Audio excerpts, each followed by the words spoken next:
Guys, welcome back to విద్యా stories. వీడలేని ఆశ చేరలేని బంధం 48వ భాగం.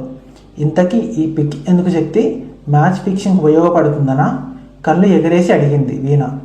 శక్తి ఒక స్మైల్ ఇచ్చి, ఒకవేళ ఈ అపార్ట్మెంట్లో నేను మిస్ అయినా న్యూస్లో చూపించినా కూడా స్టైల్గా ఉండాలి కదా మేడం అన్నాడు నవ్వుతూ. నేనేం దయ్యాలు ఉన్న బంగ్లాకు పంపించట్లేదు, రౌడీలు హంతకుడు ఉన్న వారి ఇంటికి పంపించట్లేదు, చూసిన నిజాన్ని చెప్పలేని పెరిగివాడి ఇంటికి నిన్ను పంపిస్తున్నాను. కనుక అలాంటి భయాలు పెట్టుకోవద్దు. న్యూస్లో స్టైల్గా ఉన్న ఈ శక్తి ఫోటో వస్తుందన్న ఆశ పెట్టుకోవద్దు. నువ్వు పెట్టిన కెమెరా మొబైల్కి కనెక్ట్ చేసుకున్నాను. ఆ వ్యక్తి లేడు అని ఆ ఇంట్లో వారు చెప్తే ఎలాగో ఆ ఓపెన్ టాప్ పైన సింగిల్ రూమ్ వైపుకు వెళ్ళి చూడు, తప్పకుండా అక్కడ ఉంటాడు అతను. గిఫ్ట్ అతనికే ఇవ్వు. ఆ ఫ్లాట్లోనే ఉన్నాడు అని మాత్రం తెలుసు. ఆ ఇంటికి వెళ్ళి ఆ గిఫ్ట్ ఎవరు ఇచ్చి పంపారు అని చెప్తావు. మొహంలో మార్పులు గమనిస్తావు. ఆ తర్వాత మంచినీళ్ళు అడుగు. మంచినీళ్ళు తీసుకురావడానికి వెళ్ళినప్పుడు నీ బటన్కు ఫిక్స్ చేసిన కెమెరాను తీసి ఆ ఇంటి ఎదురుగా కాంపౌండ్ వాల్ మీద మనీ ప్లాంట్ కుంపట్లో ఉంది. ఆ ఆకుల మధ్య వాల్కు ఆ కెమెరా అతికించు. అతుక్కుంటుంది. అలా అతికించేసి వచ్చేస్తావు. సింపుల్ పని అంది. మీరు ఎలాగో ఫిక్స్ చేసిన కెమెరాలో నుండి చూస్తారు మీ మొబైల్లో. మళ్ళీ నేను చెప్పడం ఎందుకు అన్నాడు. కెమెరాలో కంటే నువ్వు ప్రత్యక్షంగా చెప్పడం వేరు. కెమెరాలో క్లారిటీ ఉండకపోవచ్చు. నువ్వు సినిమా స్టోరీ బాగా చెప్తావట కదా. ఎక్స్ప్రెషన్స్ నాని చెప్పాడులే అంది. తన మొబైల్కి కనెక్ట్ చేసుకొని వెయిట్ చేస్తూ కారులో కూర్చుంది వీణ.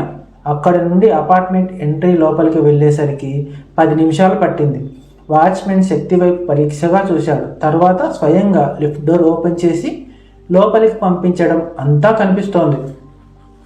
35 బిల్డింగ్స్ ఉన్న అపార్ట్మెంట్లో 17వ బిల్డింగ్ డోర్ కొట్టాడు శక్తి. అదే టైంలో వీణ కూర్చున్న కారు విండో గ్లాస్ వేళ్లతో కొట్టి పిలుస్తున్న శబ్దం అవడంతో డిస్టర్బ్గా తలెత్తి చూసింది. గ్లాస్ కొద్దిగా ఓపెన్ చేసి ఆమె వైపు చూసింది. ఆడమనిషి 40 సంవత్సరాల పైగా ఉన్నట్లున్నాయి.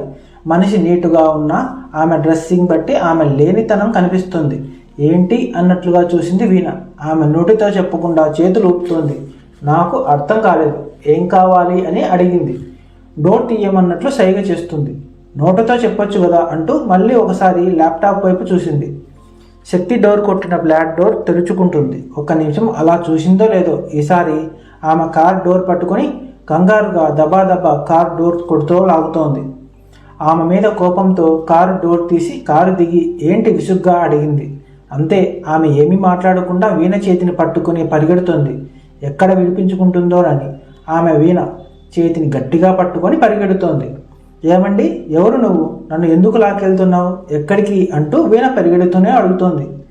వీణ భుజానికి హ్యాండ్ బ్యాగ్ అలాగే పట్టుకొని కారులో కూర్చొని ఉంది. ట్యాబ్ హ్యాండ్ బ్యాగ్లో ఉండటం వల్ల బరువుగా ఉంది. ఆవిడ పరిగెత్తుతూ ఉన్నంత ఈజీగా వీణ పరిగెత్తలేకపోతోంది. చేతిలో మొబైల్ ఉండటంతో 2 చేతితో ఆపలేకపోతోంది. ఆవిడను పరిగెత్తడానికి వీణలో శక్తి లేక కాదు, టెన్షన్ పడుతుంది. ఎక్కడికి లాక్కెళ్తుంది? ఎవరు ఈవిడ అన్న టెన్షన్తో విషయం ఏమిటో చెప్పకుండా ఉన్న పలంగా అలా తన చెయ్యి పట్టుకొని బలవంతంగా లాక్కెళ్తుందేంటి అని టెన్షన్గా ఉంది.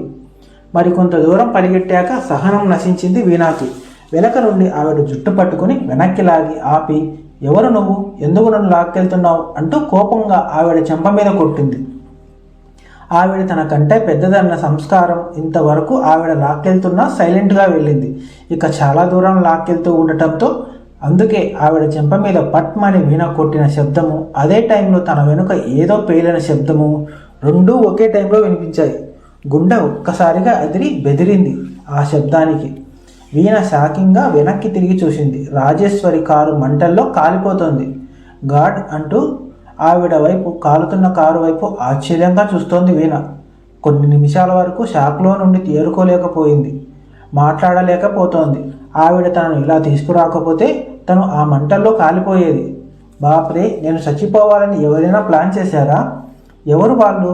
వీళ్ళ ఆలోచనలు పరిపరి విధాలా పోతున్నాయి. మైండ్లో పరిపరి విధాల ఆలోచనలు, కళ్ళల్లో ఎర్రటి ఆ మంటలు. అపార్ట్మెంట్లో ఉన్న వారంతా కిటికీ తలుపులు తెరిచిన శబ్దాలు వినిపిస్తున్నాయి. షాక్తో ఎవరు వెంటనే తీయలేదు. విండోస్ తర్వాత అపార్ట్మెంట్లో ఉన్న వారంతా ఆ శబ్దం ఎక్కడి నుంచి వచ్చిందా అని చూస్తున్నారు. అపార్ట్మెంట్కు దూరంగా బ్యాక్ సైడ్ రోడ్ మీద కారు ఆపారు. అటువైపు ఎక్కువగా బస్సులు వెళ్ళే రూట్ కాదు, కేవలం కార్లు బైకులు తిరిగే రూట్ మాత్రమే. అటువైపు వాహనాలు ఆగిపోయాయి. మధ్యలో కారు కాలిపోతుంది. ఎవరు తనని చంపటానికి ప్రయత్నించారు? వీణ తల పట్టుకుంది. టెన్షన్గా భయంగా ఉంది. తనని చంపేంత శత్రుత్వం ఎవరికి ఉంది? వెంటనే గుర్తు వచ్చింది. ఆవిడకి ఎలా తెలుసు ఆ కారు పేలుతుందని? అసలు ఎవరు ఆవిడ అంటూ ఆమె కోసం కృతజ్ఞతగా వీణ కళ్ళు చుట్టూ పరికించి చూస్తున్నాయి. ఆవిడ ఎక్కడా కనిపించలేదు. తనను కాపాడి ఎక్కడికి వెళ్ళిపోయింది? ఆ జనాల మధ్యలో ఉండి నన్ను చూస్తుందా? అయ్యో, అనవసరంగా ఆవిడని కొట్టానే. అపరాధ భావంతో వీణ మస్తిష్కం పనిచేయలేదు. ఇప్పుడేం చేయాలి? కేసును సీక్రెట్గా ఆధారాలు కలెక్ట్ చేసుకోవాలనుకుంటే ఇలా అయిందేంటి?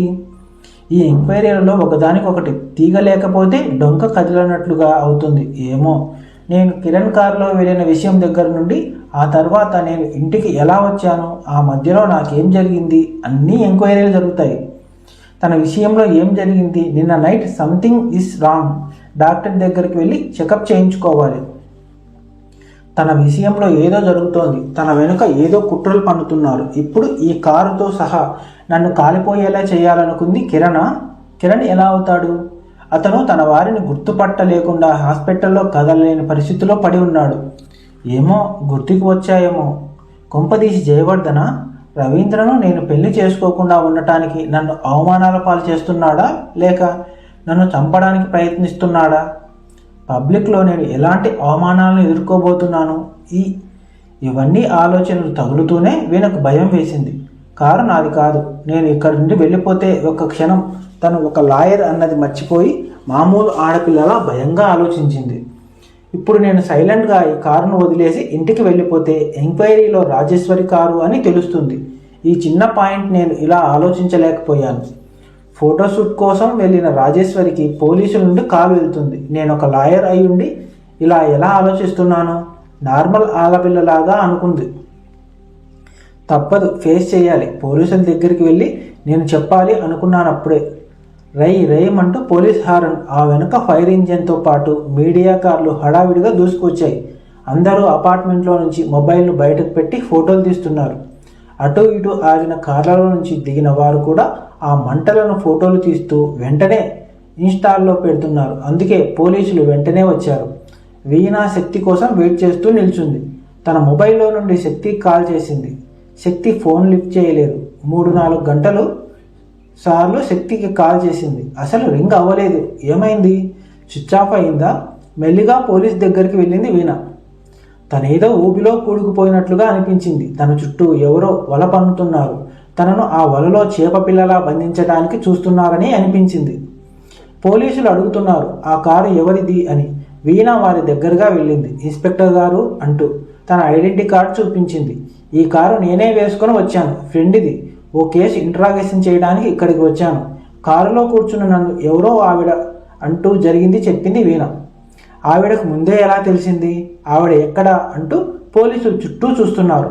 మీడియా కెమెరాలు సిద్ధంగా వచ్చారు ఆవిడను ఫోటో తీయడానికి, ప్రశ్నించడానికి. నేను చూస్తున్నాను, ఆవిడ ఎక్కడా కనిపించట్లేదు సార్ చెప్పింది వీణ.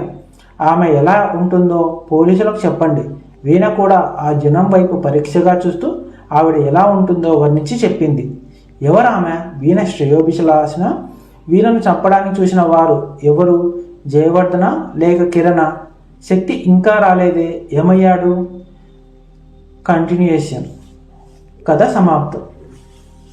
కథ నచ్చితే లైక్ చేయండి, సబ్స్క్రైబ్ చేయండి, కామెంట్ చేయండి. Thank you.